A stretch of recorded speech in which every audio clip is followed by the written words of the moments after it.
we've talked a lot about this concept called deal fatigue, and there it takes different forms. Some people say time is the biggest deal killer, and that we see that time and time again.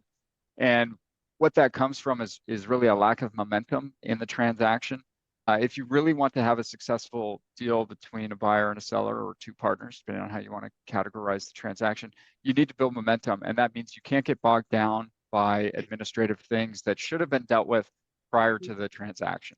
So things like getting your books and records in order, understanding the due diligence process, and keep in mind there are two due diligence processes when you're involving a finance source. There's due diligence that the buyer is doing on the seller.